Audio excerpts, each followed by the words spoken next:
House, where in the next hour, 2008 promises to be a banner year for Democratic congressional candidates. But which Democrats? In D.C.'s Maryland suburbs, activist Donna Edwards aims to unseat a 15-year incumbent. Had enough of unhealthy food? Or healthy food you can't afford?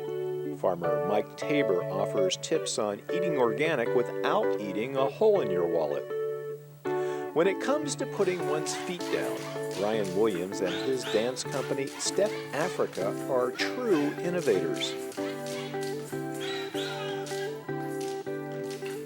Also, we've got the powerful bluesy vocals of Siobhan Quinn and her songwriting partner Michael Bowers, and poetry by Joshua Weiner and Sean Brijbasi on the Coffee House.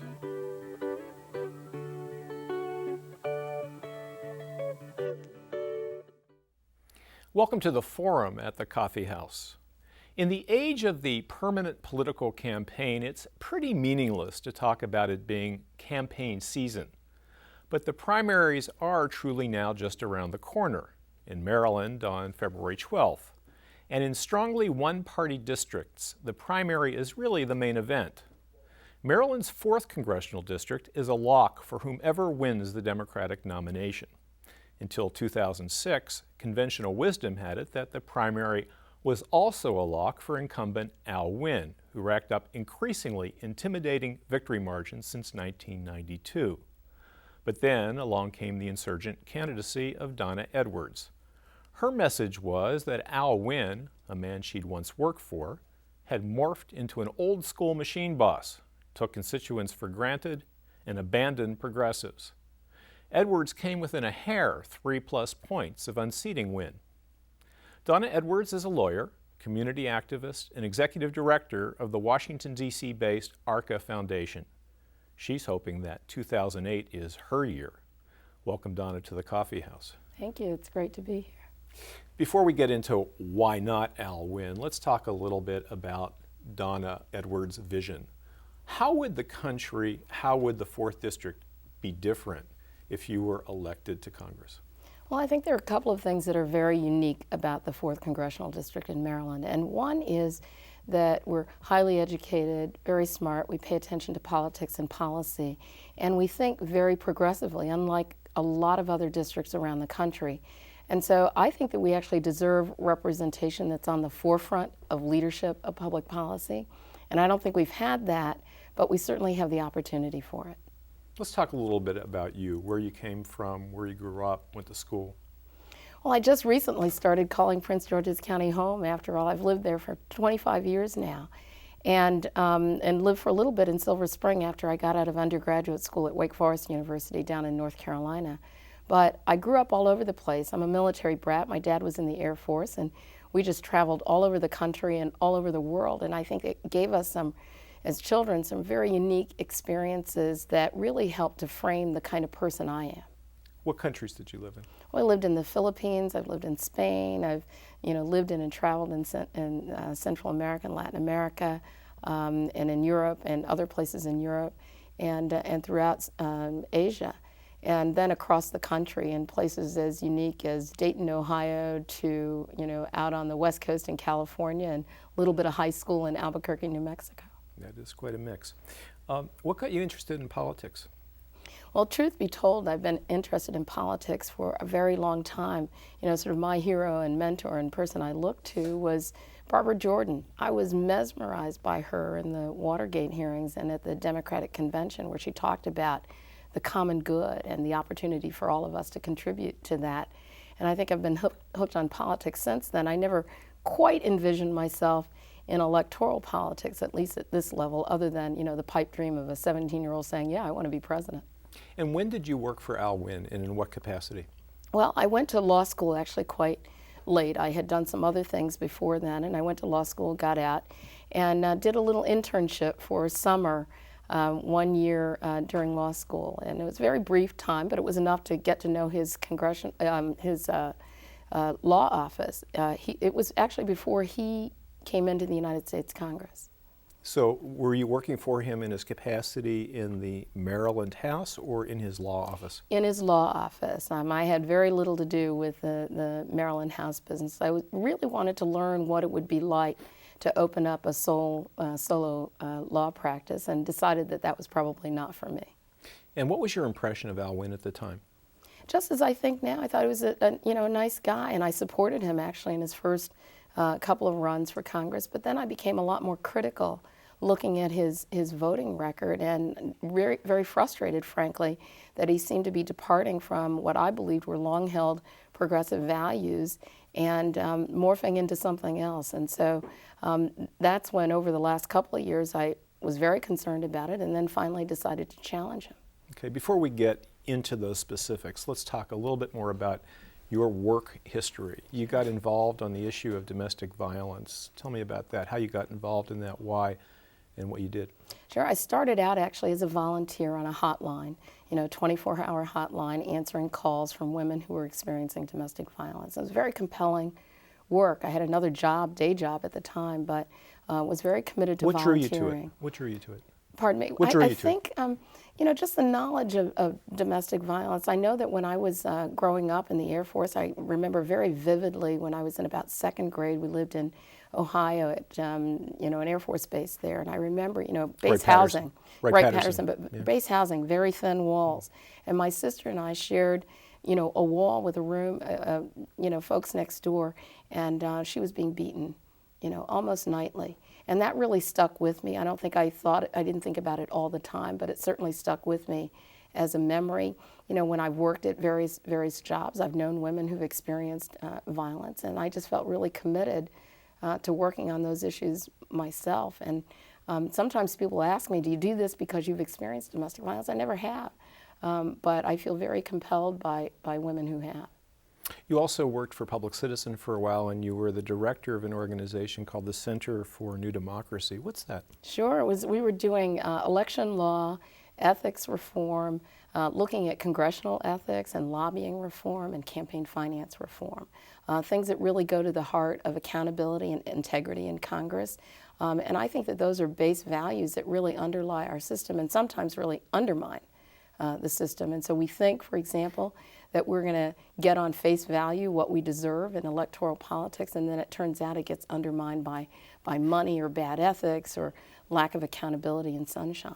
And then you went to the ARCA Foundation. And then I went to the ARCA Foundation. Which is? The ARCA Foundation is a small private foundation that was started 55 years ago and gives money away to nonprofit groups around the country working on things like protecting Social Security, supporting living wages for folks, on international policy, on war and peace, mostly peace versus war, on promoting diplomacy. All of these things that I feel incredibly passionate about, and have been able to bring that knowledge actually into my voice and vision for the 4th Congressional District. Okay, let's get to Al Wynn's record and what you object to. The rap on him is that he's departed from the traditional progressive course for both the 4th District and for the Democratic Party. Perhaps he's gotten religion since your last campaign, but on particular issues, in Maryland, living wage, nationally on the energy bill, the bankruptcy bill. Tell me about what your concerns are. Sure. I mean, I started out actually being very concerned about some really core policy issues, things like, his vote on the war in Iraq. About war and peace. Our district has been widely opposed to the war since before it started. And Congressman Wynn was only one of 4 members of the Congressional Black Caucus who voted for the war. And in fact, most of our congressional delegation voted against the war. And I thought that didn't represent our interest here in the district. Things like bankruptcy, little-known bankruptcy provisions that now we're really feeling the heat around the foreclosures that are being faced both in Montgomery County and in Prince George's County in Maryland and around the country. And unfortunately, in bankruptcy, people can't renegotiate their mortgages, their single largest asset. And I put that at the feet of Al Wynn. And it was a Republican-sponsored bill, a Republican-driven bill. Very few Democrats voted for that. Very few Democrats voted to repeal the estate tax, benefiting the top 1/2 of 1% of Americans. These don't reflect the values of the 4th Congressional District.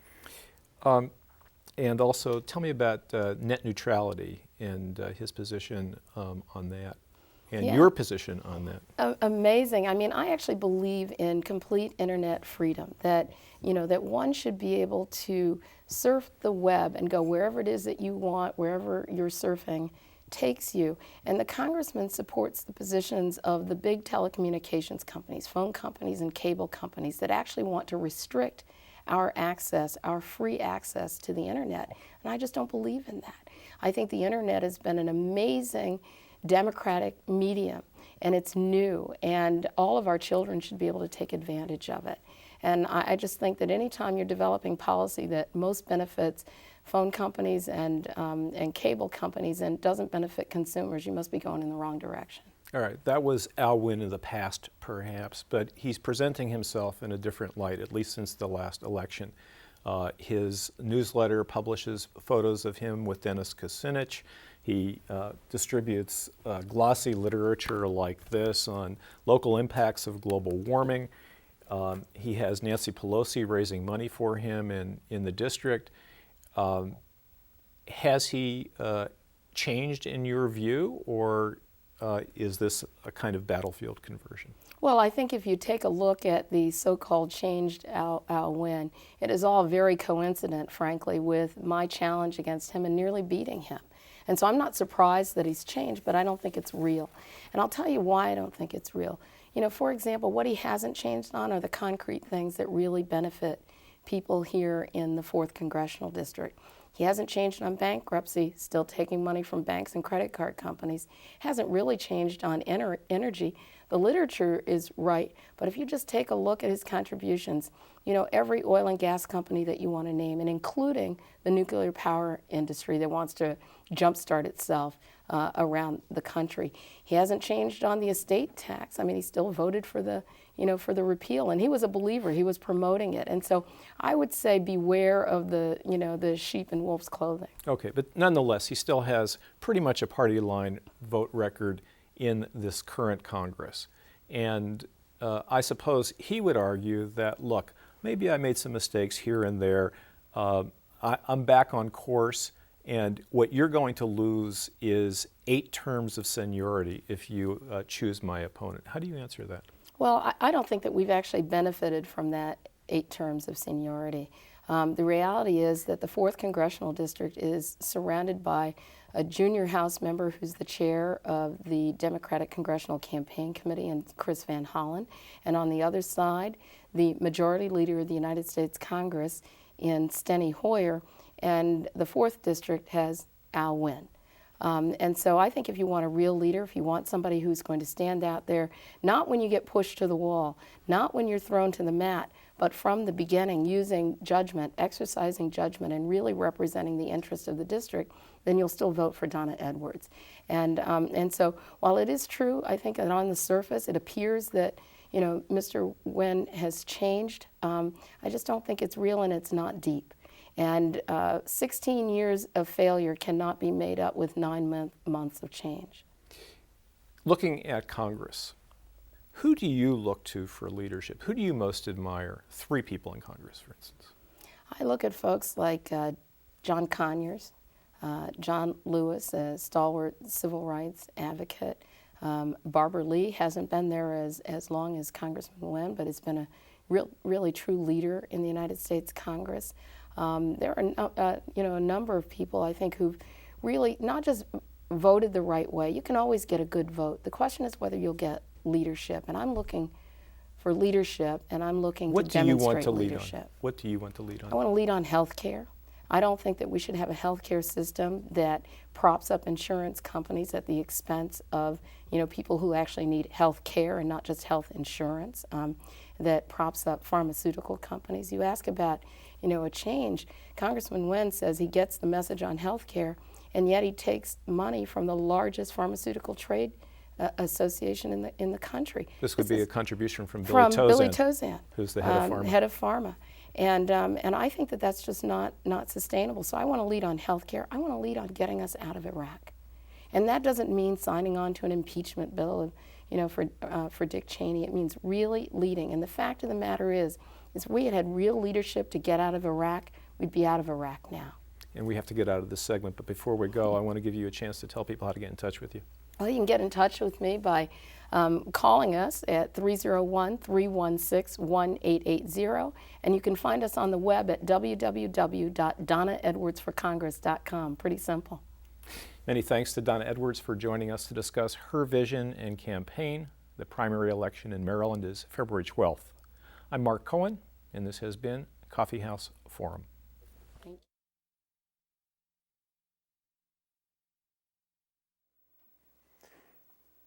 Ancient, hand-stitched, faded.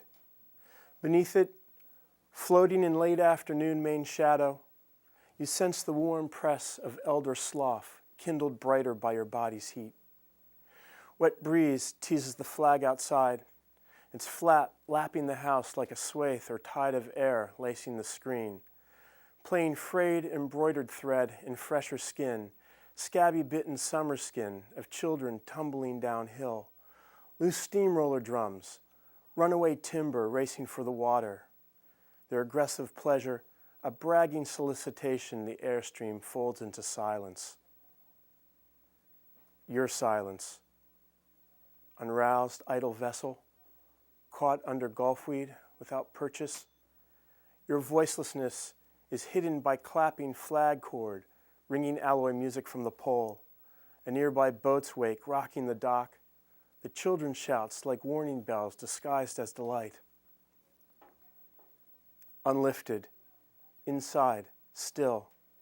You can move, but when, but how? Hanging like pine scent, the osprey calling as if to each falling, deepening hue of the bay's blue becoming black. They're not coming back, and you'll never know what you cannot know. Some melody with the words flown off. But can you see yourself just passing through? A spore floating free and sinking down with the coming evening's drop to settle on a kid's blonde strand and cling to it? Without a doubt. And the quilt, having been removed at last, it wags forgotten on the line, a ululating tongue even the children refuse to hide behind as they improvise the early dark and seek each other out.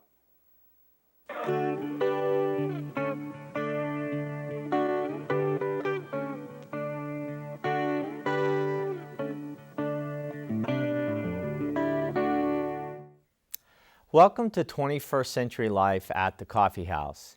Well, it's November, the harvest month, and this Thanksgiving more and more Americans will be getting their sweet potatoes and green beans and even turkeys from local farmers.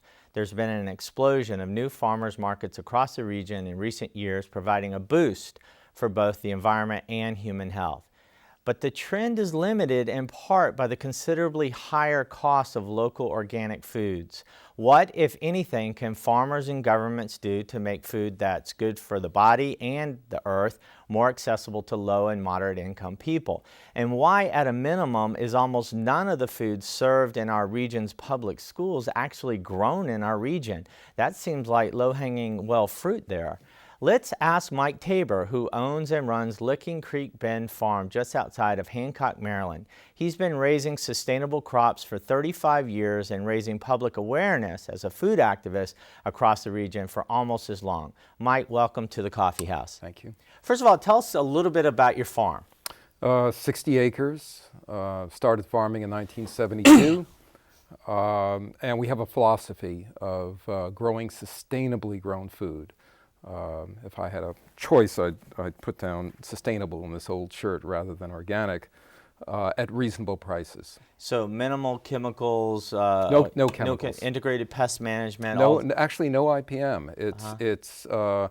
We actually conform to the Organic Standards Act, but we're not a certified organic farm. But good food, excellent food. Healthily raised. And I know you sell this food in the Washington, D.C. region. And one of the places you sell your food is at a Saturday farmers market in Adams Morgan. And what I find particularly interesting about that is that most of your customers are lower income folks. Tell us about that. Yeah, there's a program called the WIC, Women, Infants, and Children, Farmers Market Coupon Program, which I've been an advocate of and I've been at since it started. And At our market, probably 60% or more of the people who come to the market bring coupons that they exchange for food at our market. So these are sort of like food stamps that are dedicated to farmers markets. Only at approved farmers markets. And how long has that been around? You know, I was just trying to, probably 12, 14 years. Is it getting more popular? I can't tell you if it's getting more popular, but it's used throughout the region. And in your farmers market in Adams Morgan, you say about 60 to 70% of your customers actually use these WIC certificates. That's amazing. And you're even about to get like a machine that allows people to use actual food stamps as well to buy food at your market. Is that right? I've been disappointed that people haven't been able to use food stamps at our market, and I just entered into a contract so I could use a machine. And, you know, one of the things, we've seen the growth in farmers markets throughout the region. When I moved to the D.C. area 20 years ago, there wasn't a farmers market in Silver Spring. There was just the Tacoma Park market, and there's lots more around the region. But, I mean, it really is expensive food. I mean, it's more expensive than going to the regular grocery store. Why is it so expensive? It's niche marketing, small-scale farming, non-government supported agriculture. People have to put in long, long hours, a lot more handwork, and they feel they have to get as good a return as possible. In my case, we raise a lot. We have at least 10, maybe 14 acres under cultivation each year. And so we want to sell what we have, and we believe the easiest way to do that is to sell it at a reasonable price. And you sell throughout. How many farmers markets do you sell at? We sell during the farm season, 3 markets on Tuesday and 1 morning market primarily on Saturday. We also sell to the co-ops, Tacoma Park Co-op and Silver Spring Co-op. But I know, so you mentioned one of the reasons the sort of local sustainable food is more expensive is that a lot of the food that you would get at a big supermarket, a Giant or whatever, is in many ways subsidized by various government programs. And also, you know, I know you've said before, and others have said that there just aren't enough farmers like you growing this kind of food. That demand outstrips supply, so the price is high. Why aren't there more people farming like you? You know, it's difficult. All of my kids have worked on the market. None of them are going to go into farming. It's 12 to 14 hours a day for me, and half my time is marketing, half of it's farming. I have 4 farm workers, all of whom are interested specifically on working on the farm, not because of money, even though they're paid a salary, but because they're interested in sustainable agriculture. Why do you do it if it's so much work? Boy, I just fell into it, and I can't really explain why. I started in 1972, and I've been doing it ever since. You know, I think once you skip, in my case, once you skip my parents' generation, my ancestors, at least on my mother's side, have been farming for probably thousands of years.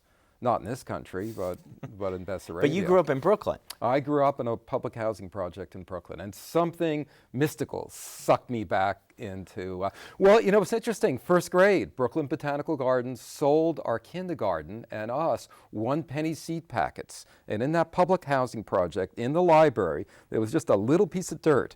And we went out and planted, and just the miracle of seeing carrots grow from those little seeds probably planted the seed in me to get into agriculture at some point. Well, you know, Mike, there's a movement toward locally grown food, and the great author Bill McKibben's written a book about it, and you're seeing more of it, more people conscious of it, asking for local wines at the store, and et cetera. But, you know, I had lunch at my son's school in Montgomery County last week. He's in 5th grade.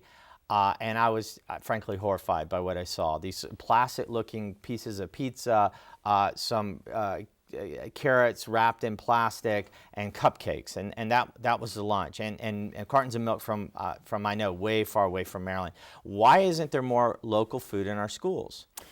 It's a lot of trouble. Economics have a lot to do with it. There are, however, 1,100 farm-to-cafeteria programs across the country.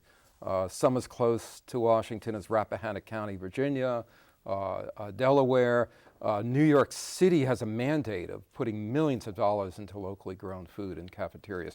It's just not a priority here right now. Now, in the same way that we've seen the growth of local foods in the region in recent years, do you predict that you're going to see more local foods in schools? Is this the next wave of the local food movement? Parents have to demand it. parents have to get involved. They have to demand it of their people they elect to the Maryland House, to the Senate. It's got to be a priority for Okay, parents to get leaders involved. out there watching, I demand local food at my schools. I know, I've known you for quite a while, Mike, and it seems to me that, farmers always complain about the weather. But lately, you've been talking about the weather in a different way. You started farming on this same farm outside of Hancock, Maryland in 1972. What have you seen in terms of weather patterns in 1972 versus what you're seeing now? When I first started farming, it would be predictable weather. You'd know when the frost came, you know when you could start planting seriously, the warm weather crops. You know that once every 100 years you'd expect a major flood. But since I've been farming, there have been 4 major 100-year-old floods, once every 100-year-old floods.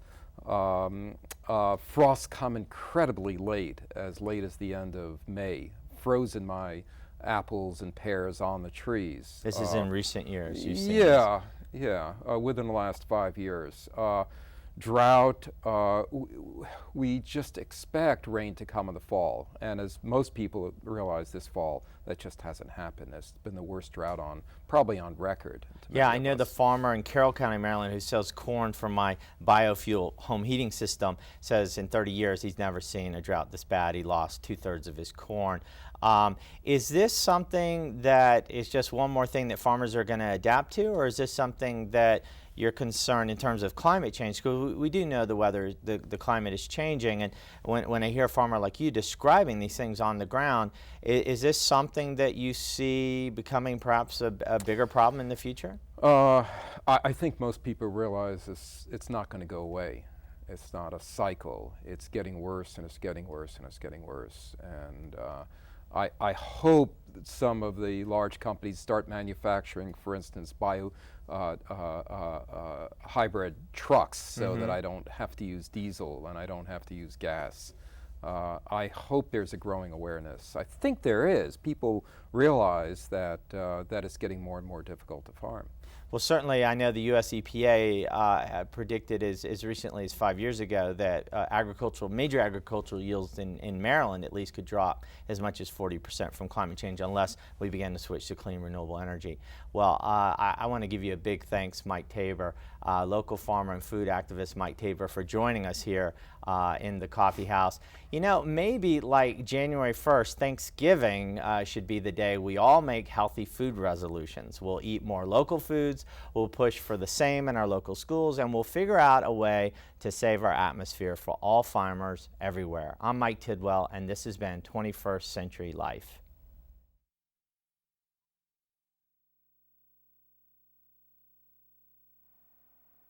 Beth Susan has hyperextended lymph nodes. In the evenings, she cooks or bakes, never both. Sometimes she glazes a turkey before she puts it in the oven. There's no need to tell the story of her life because it can be summed up in this way. She is an ordinary person of ordinary ability. If one were to search for any magic in her routine, one would curse her existence. We could say she had choices. Instead of going here, she might have gone there. Instead of doing this, she might have done that. But if we curse her, let us remember that she is not entirely to blame.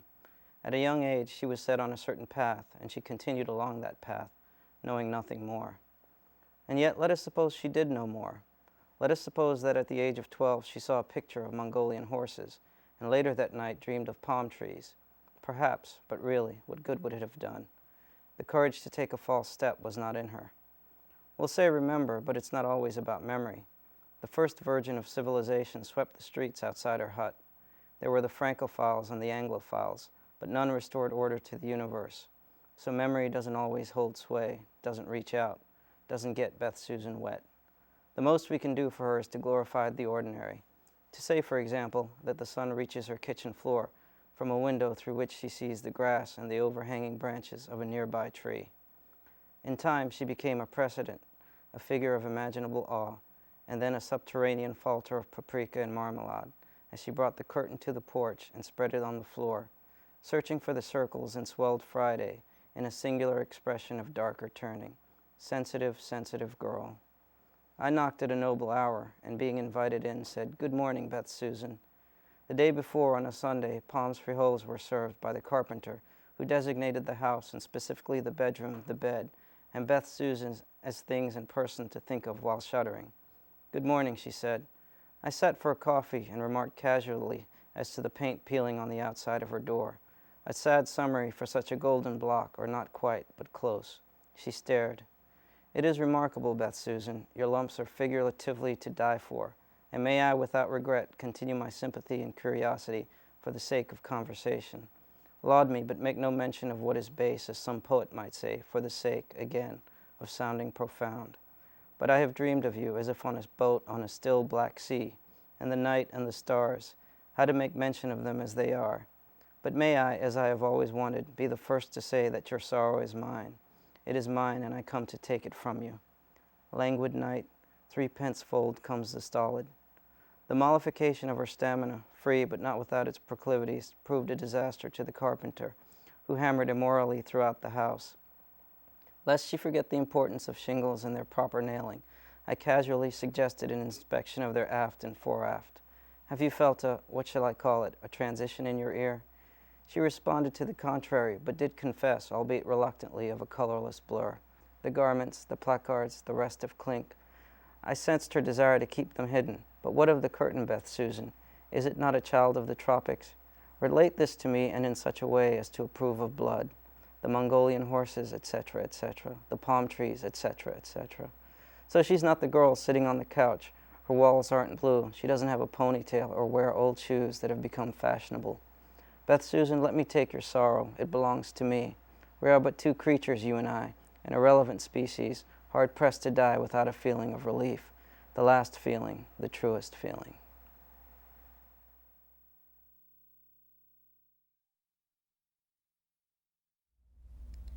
Welcome to In Step at the Coffee House. There's an expression that goes, "There's nothing new under the sun." Well, someone forgot to tell our guest today, who is a true innovator. Brian Williams is founder and artistic director of Step Afrika, the first dance company dedicated to the art of stepping. Originally from Houston, Texas, Brian learned to step as a member of his fraternity at Howard University in D.C. He has since taught, performed, and lectured throughout the world, bringing this under-recognized American art form to a global audience. Brian has been cited as a civic community visionary by NV Magazine and a nation builder by the National Black Caucus of State Legislatures. He is the recipient of numerous awards from the D.C. Commission on Arts and Humanities and was cited as one of Washingtonian Magazine's 40 Washingtonians under 40 to watch in the years to come. Welcome, Brian, to the Coffee House. That's hard to say, 40 Washingtonians under 40. Yes, thank you for having me. It's a pleasure. And I've known you a while and got to see your work briefly in snippets here and there. But if someone were just so new to what your art form was all about, how would you describe it? How would you name it first, and how would you describe it for people seeing it for the first time? Well, first, thanks for having me here. Pleasure. I've been a fan of Liz Lerman Dance Exchange for a while and your work with the company. Thanks. And so I'm glad to be able to sit here in this coffee house and talk to you. But Step Afrika celebrates this tradition called stepping. A lot of folks call it step dancing, but we call it stepping. And it's a dance created by African American fraternities and sororities. And it's a high energy, percussive dance form, quite vigorous, but more so than being a dance style, it's community based in that it serves much more of a purpose than entertainment. Stepping was created as a mechanism to express love and pride in the organizations that the members that they belong to. Right. So it has a dual purpose. Sure. And you've taken it, though, it seems, from where it was originally performed in the frat houses and sorority houses or in community halls, and taking it to the stage. How did you do that? Because you have to do something to make that happen. Does the art form change? What do you have to be aware of in doing that? Yeah, it has changed a lot. You know, I learned how to step traditionally. Yeah. You know, I learned how to step as a member of my fraternity at Howard University, going through the process and stepping on the yard, which is the college campus, the main grounds where people hang out and perform. And then there's something called the Step Show that is an event held all across America, where young men and women practice the tradition of stepping and show off their routines. And this can be very professional in nature.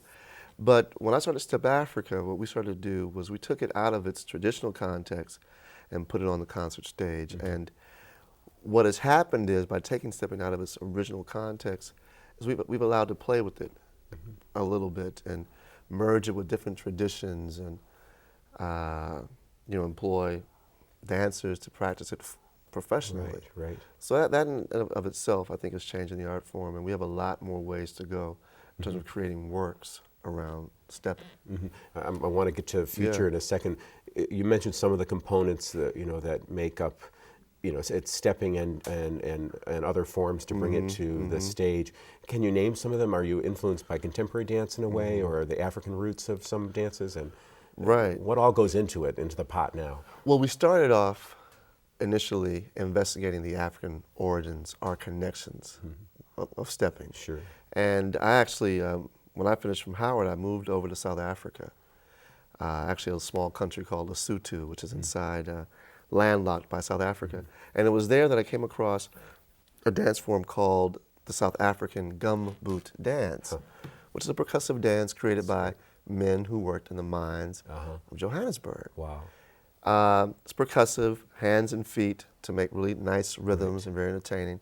So it looked a lot like the stepping that I had learned at my college fraternity here. So the idea was, let's create a festival, let's create a platform to bring these two art forms together, and that's how Step Afrika started. Since then, however, we've been able to move outside of its connections with the continent of Africa, which are so clear as an African American. But we've also done some collaborations with Appalachian clogging and Irish step dancing, Romanian, I don't even know the name of it, but it's a percussive dance from Romania, and it's really cool. And I think, because there's only so much you can do with your hands and your feet all around the world. Right. So even though we're Step Afrika, we really are having a great time connecting our dance form, our tradition, with other percussive dance forms from around the world, and also within our own country. Like tap, like handbone. It's amazing. That's amazing. And you think of something of being so culturally specific, but now you've gone in some side or back door to kind of erase the specificity of culture and everybody, as the joke goes. Yes, white people do everything too. It sounds like right. So it sounds like you're something together, connecting those together. That's great. So what about the future? What do you see? Where do you see the company going, or where do you want the company to be in the next, say, 5 to 10 years? Well, all along the way, outside of performing on stages, all around the world, we just did a great tour of Vietnam, and we were on these really cool communist era opera houses that we performed in, and that was amazing. But within that, some of the most important work that Step Afrika does are the performances in the schools, community outreach, residencies with kids, because stepping as a traditional dance form, it's all about community. So we really enjoy the opportunity to pass down the traditional stepping to the younger generation. So we do a lot, like today we did 2 shows, we do so many shows in the schools that it reminds us of the energy that stepping can bring to kids. But creatively, I'm excited about pushing the tradition even further, trying to merge stepping with multimedia technologies, playing with electronic music, maybe even something with jazz, and merging stepping with some art forms that you wouldn't find on the college campus where the art form was created. And I know you learned, I guess the process of learning these dances, are they held down, handed down by a master in the fraternities? Well, it's funny that you say master. We call the guy or the female who teaches the other brothers and sisters how to step, the step master. I knew that. See, you knew that. But it's an interesting process in how stepping's passed down to. That's another conversation. It would be fascinating to talk about pledging and the venue or the time period where traditionally men and women would learn about stepping. Right. Because for the frats and sororities, it's just one component.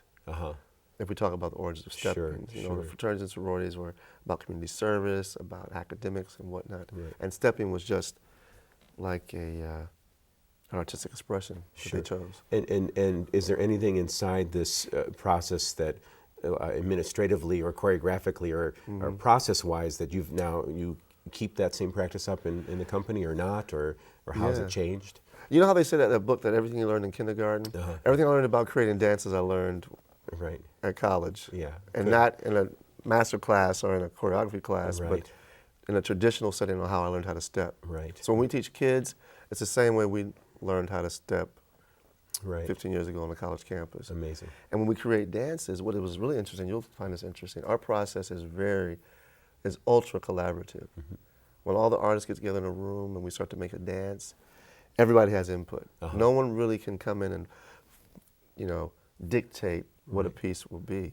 We really rely on everybody in the room who's performing the piece and those who are involved in the creation of the piece to really, you know, to get in there and contribute movement.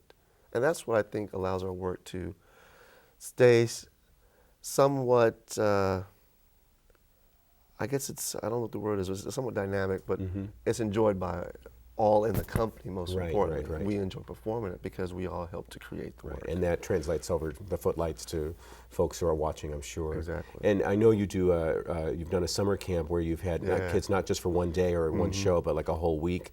And how is the arc of that week? Similar to the company or not? Well, it was great. That was the first time we held it. It was this summer, 2007, in Washington, D.C. with the Washington Performing Arts Society. And it was an amazing 1 week experience with kids from 3rd to 12th grade. And in 1 week, we taught them their own independent step routine, as well as a little bit of the South African gumboot dance to show the cultural exchange. And we're very excited that will be continued on this year. That's great. And do you have a multitude of kinds of kids in the, you know, how diverse are you in that as well? I think we need to work on the diversity a little bit. Maybe I should talk, we should figure out how to do that because, I mean, right now, traditionally, you would expect that the tradition is mostly practiced by African Americans. Right. However, what's really cool about stepping now is that nationally, Latino fraternities and sororities that's great. have picked up the tradition. That's great. There was some Pan-Asian fraternity in Michigan mixing stepping with traditional Indian songs and whatnot. And some really good exchanges have been historically white fraternities and sororities have partnered with historically black fraternities and sororities on some campuses to exchange this culture. So even my Danish ancestors, my mother's side. I think they step. Okay, I'm sure they must. I'm sure they must. It's too cold not to step up there as well. Step Dane or Step Step Norway, Step Denmark. We can do that. So you're not only in the Metro DC area, but you're all over the country. Should we be looking out for you in certain places? Or Yes, our website is stepafrika.org, and we spell Step Africa with the K. But this upcoming year is going to be great. We're going to be at the beautiful Shakespeare Theater in Washington, D.C. in November. We'll be in New Orleans for my first time since the horrible events with Katrina. We're performing there for a week in December, which I'm looking forward to. And then we'll be at the Kennedy Center, and then we'll end our season back home in D.C. after a tour all around the country. At the Atlas Performing Arts Center in June 2008, which is going to be that's like our biggest show of the year. That's where we really get a chance to try different things and add some production values and learn from you all about how to stage even better shows. Oh, good. You know? So I'm going to ask you an evil question. It's my take on James Lipton here. Okay. It's 100 years from now. You know what you know, your haiku version of it. What do people remember about you and or Step Afrika? Or even maybe they don't have to remember because it's still alive and kicking. But yeah, it's still alive and kicking. Man. And what about you? What do they remember about Brian Williams? Well, I'll tell you what they remember. I think that in 100 years, stepping, we would have connected with pretty much every culture on the planet. That's great. And we would have created step teams all around the world, and we'll have this huge pan-Earth, I don't know how to say it, not pan-Asian, not pan-European, pan-people, I don't know, step team. And it will be a tradition that, although it recognizes its roots in African-American culture, that has now been adopted by so many who both can celebrate its roots and have now become a part of its future. That would be a nice legacy. I like that answer a lot. That'd be cool. That's wonderful. It's really great. Well, it's a pleasure and an honor to have you here, and I can't wait for the next time to catch the company. Yes. Our schedules will mesh, and maybe we'll work together someday as well. I'm sure we will. Good. I can't wait till we do. That sounds great. Well, thanks, Brian Williams, for widening our world and deepening our understanding of stepping as an art form. You can learn more about Step Afrika and its future performances at www.stepafrika.org. I think you mentioned that before, but I'm going to repeat that. And I'm Peter DiMuro, and this has been In Step.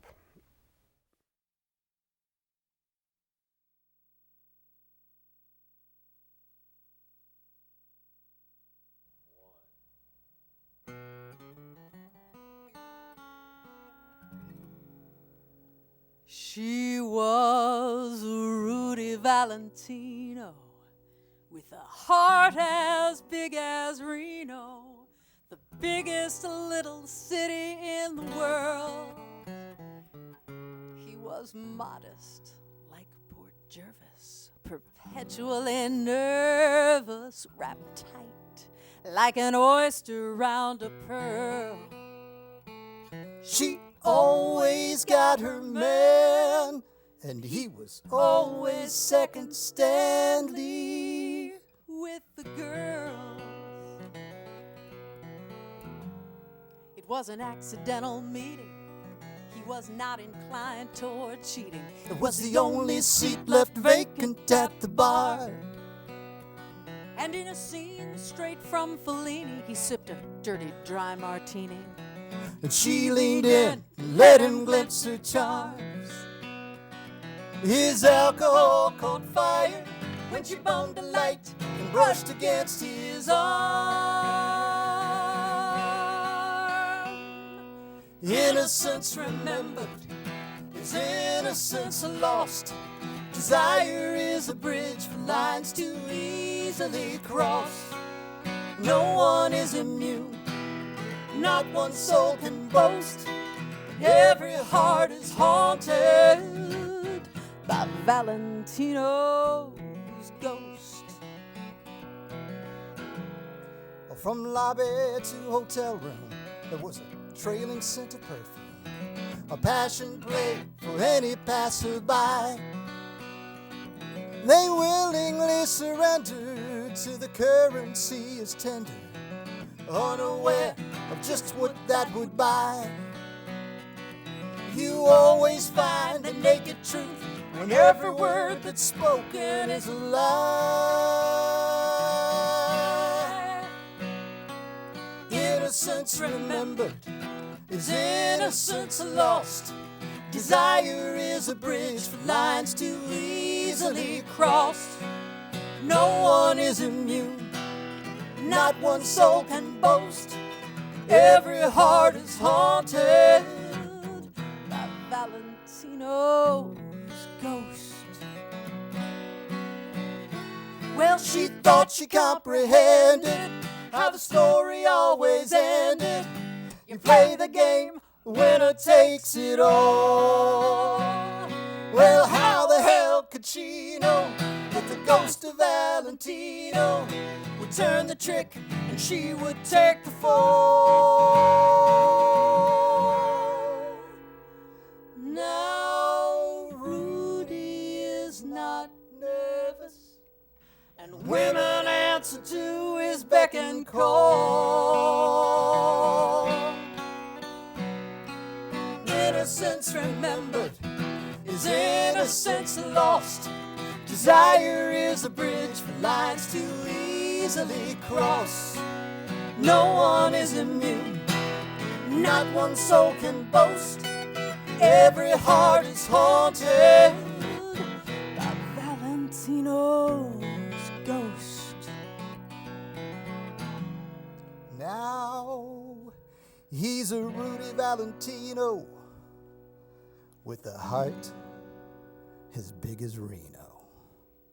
The biggest little, biggest little, biggest little city in the world.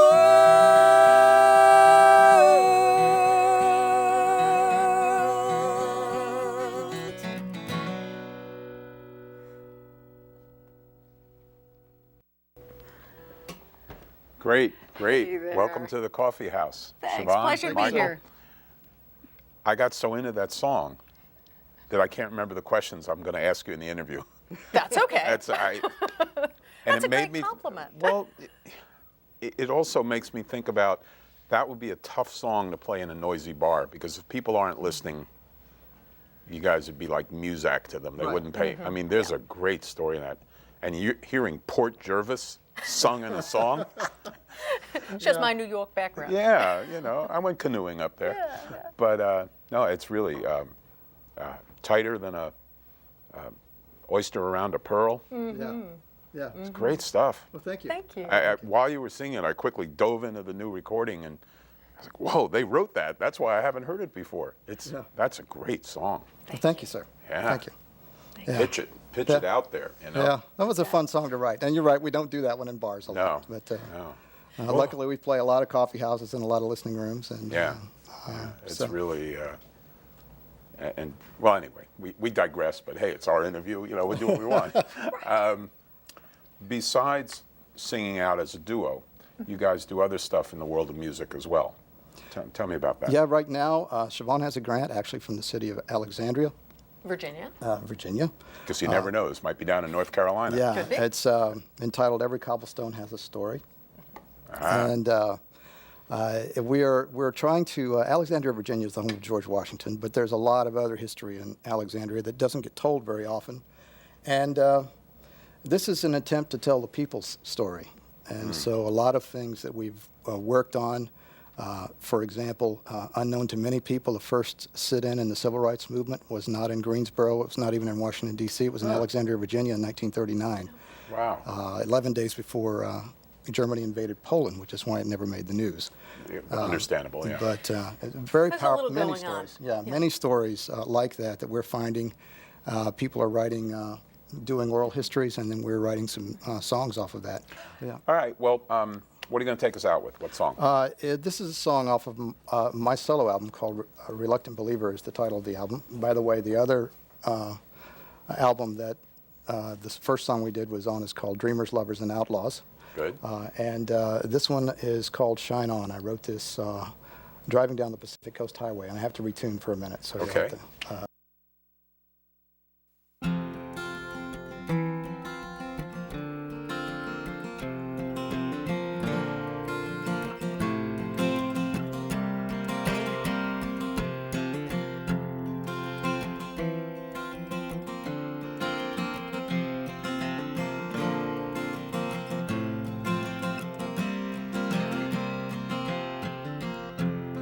Out on the shoreline, I see a lighthouse.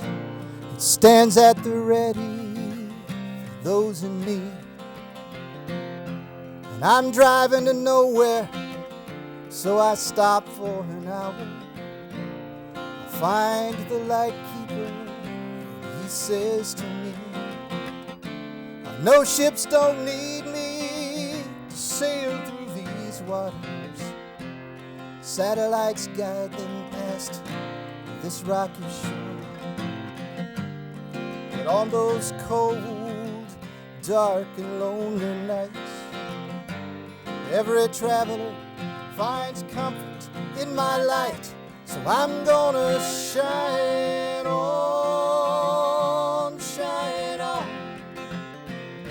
and hope you remember my light long after you have gone. Waning of dusk to the waking of dawn, I'll be here and I'll shine.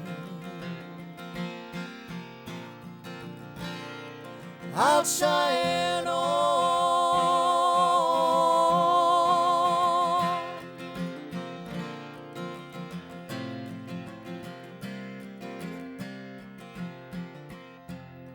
Like my father and his father before him, I live by the rhythm of these crashing waves. And I've got tattered letters written by sailors, and they tell the stories of ships that were saved. But now it's the tourists who come from the roadside. They leave me notes in a book by my door. They still talk about cold and lonely nights, and how travelers find comfort in my light. So I'm gonna shine on, and hope you remember my light long after you have gone. The waning of dusk to the waking of dawn, I'll be here and I'll shine.